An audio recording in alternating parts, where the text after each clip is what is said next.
I have been invited multiple times to be on a CNN show that's filmed in New York.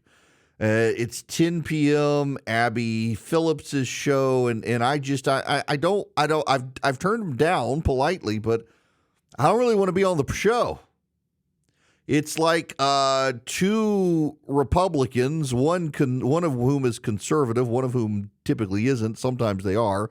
The last night was Jim Garrity and Scott Jennings. They're both pretty conservative. But then you're surrounded by a bunch of people on the left, including the anchor moderator of the discussion, who tends to be clueless. This is where Ryan Godowski got banned for making a joke about Mehdi Hassan's pager going off. Ryan Godowski had previously made a comment about the Ferguson effect, and everyone on the show was aghast at the idea of the Ferguson effect, had never heard of it, called it mythology. Abby Phillips, the anchor, was also shocked, had no idea what he was talking about, and turns out she had written about the Ferguson effect when she was a reporter of the Washington Post. I'm dumbfounded by the whole show.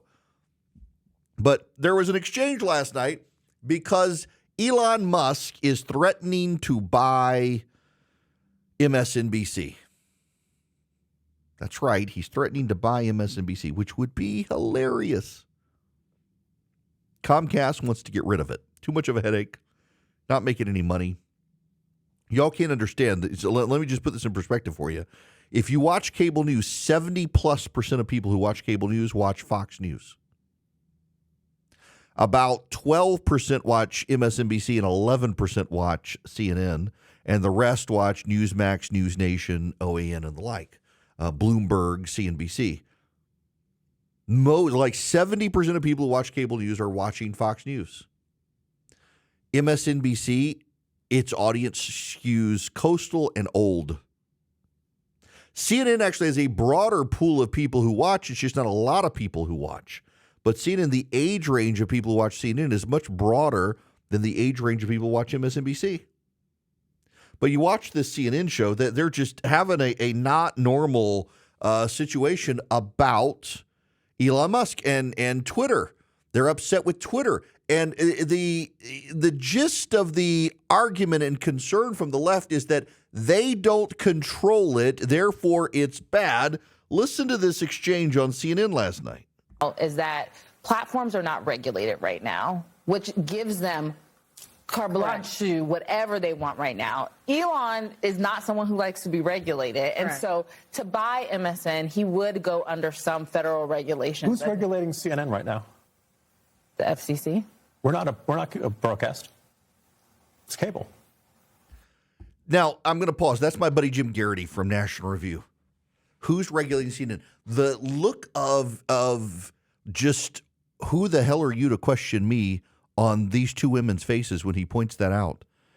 So cable news is not regulated over the airwaves because it's not the airwaves. You can go on a cable news channel and utter profanity, and you can't get in trouble with the FCC. You do it on ABC, CBS, or NBC, you're going to get in trouble. The Janet Jackson wardrobe malfunction, things like that. The fact that they didn't know is a big red flag for everything that comes thereafter in this conversation.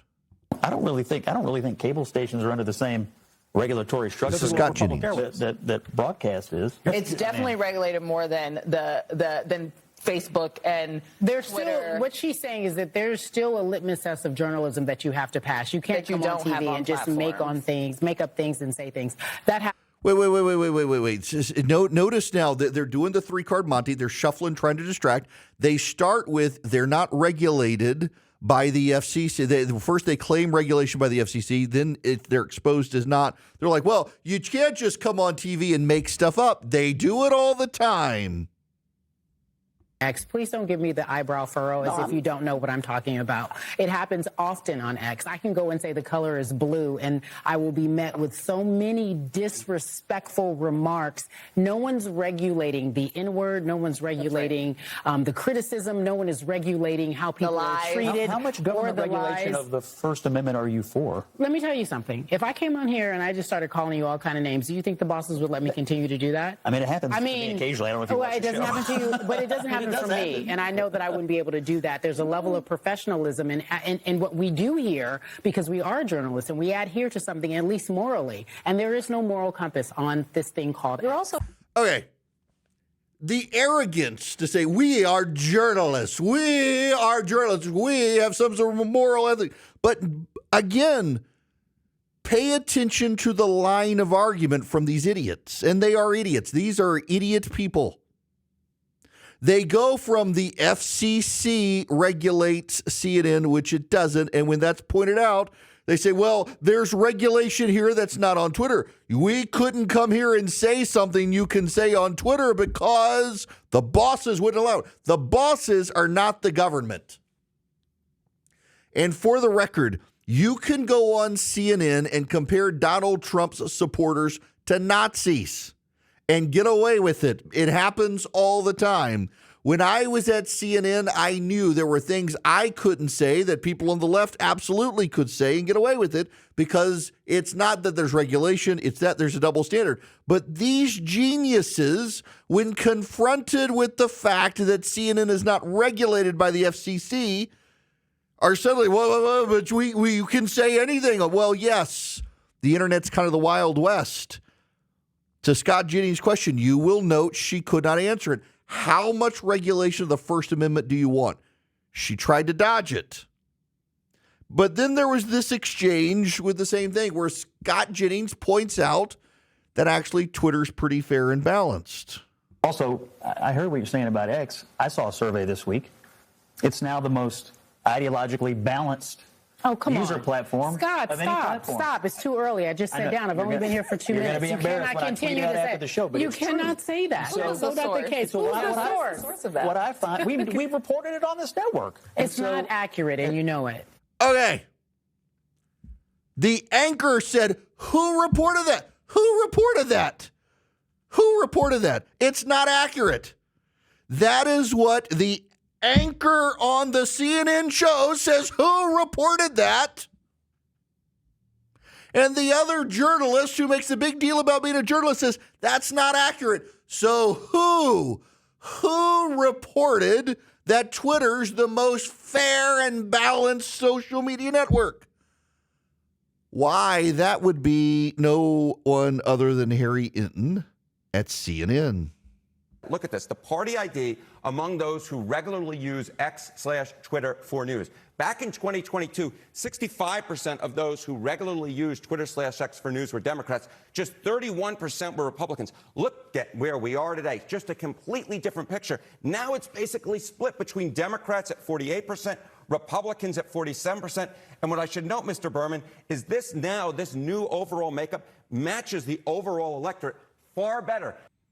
What? Therein lies the problem. Again, I got to go back to this because I think this is so important. This is Scott Jennings' clip. You're going to hear the anchor say, who reported that? Keep in mind, CNN itself reported it. Also, I heard what you're saying about X. I saw a survey this week. It's now the most ideologically balanced user platform. Scott, of any platform. stop. It's too early. I just sat down. I've only been here for 2 minutes. You're going to be embarrassed when I tweet out after the show, but you it's cannot true. say that. That's not the case. Who's the source? And that's the anchor saying, who was that source? Who was that source? CNN was the source. And Pew Research. And that's the problem. Notice their reaction. It's not that they can't believe the data. It's that they're not in charge. They're not in charge. And therein lies the problem. And this is why they're not going to be able to learn lessons from what happened in November, because they're not in charge. They're simply not in charge. They want a social media outlet that the left controls. That's why they've all gone to Blue Sky. I got an account on Blue Sky when it first started. I explicitly chose not to mention politics at all. And just by virtue of my existence on the platform was getting hate from progressives. How dare you come here? I was tweeting on Blue Sky, whatever you would call it on Blue Sky, posting about cooking, and they would attack me. And that's the benefit of this CNN show. I don't want to be a part of this hive mind nonsense on CNN, but this shows you the arrogance of the journalistic community. And last night really exposed it. They can't accept the fact that the same people at CNN telling them polling-driven data will show them polling-driven data that shows X Twitter is now balanced. 48% Democrat, 47% Republican, exactly the way the electorate is. Twitter now looks like the American electorate, and they're like, this can't be. It certainly can't be, because people are allowed to say terrible things that I disagree with on Twitter. People are allowed to say things I don't think are true on Twitter. Just because you don't think it's true doesn't mean it's not true. Holy moly, these people. And even the anchor had not heard about the ideological balance on Twitter. Demanded to know from Scott Jennings, your source. The source is CNN.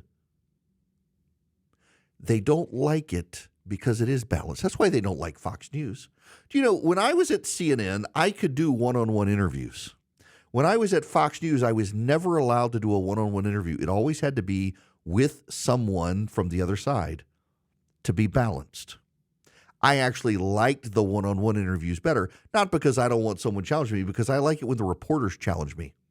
Like I do interviews with Leland Vittert a lot on News Nation. Great. It's actually become the news channel. In fact, I've got it on the studio right now. Way more fair, middle of the road, just news-based, not Trump-obsessed than anybody else.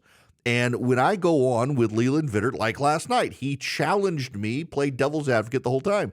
And when the Democrat came on after me, did the exact same thing. It wasn't the Democrat and me being put into a false fight where we're supposed to yell at each other and challenge each other. No, it was a substantive conversation where he probed me as hard as he probed the other guy on the weaknesses of our argument, and it worked. It makes you better. These people at CNN, though, if they're not in charge, they believe it's got to be it's some right-wing lie, and that's part of the problem here. Is they don't like being confronted with not just alternate views, but also facts that challenge their worldview. So Scott Jennings throws at them the fact that now Twitter is, according to Pew Research, which is widely respected by everyone, Pew Research shows it is an ideologically balanced group of people on Twitter, and they have a meltdown at CNN with even the anchor demanding to know the source, incredulous that this could be the case. No, you people on the left just don't like it when you're not in charge. That's why you have to discredit the Senate when you don't run the Senate. It's why you have to discredit the Supreme Court because you don't control the Supreme Court. It's why you got to discredit the Electoral College when you don't control the Electoral College. It's why you got to discredit any institution you don't control. And now you don't control Twitter. You're tied in ideological makeup with people on Twitter, and so you must begin to destroy Twitter because you don't control it. It's all about the power and all about who controls what. And for the left, if they don't control it, it's bad. They don't want to be challenged. By the way, you know, you can set yourself up on Twitter so you don't have to see the people who challenge you. You don't have to see the people who insult you. You don't have to see the people who troll you. They don't want those people to exist is the problem.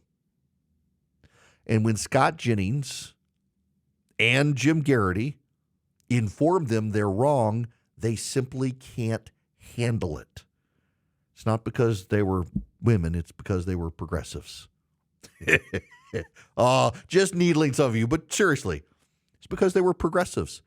And they really have closed their minds to any sort of data that challenges their worldview. The epistemic closure of the progressive mind. They can't understand that there are institutions out there that are fair and balanced that they don't control because they believe the only fair institutions are the ones that they are completely in charge of, and they can silence anyone who dares dissent. And that's not fair and balanced. It's just a power play by the left.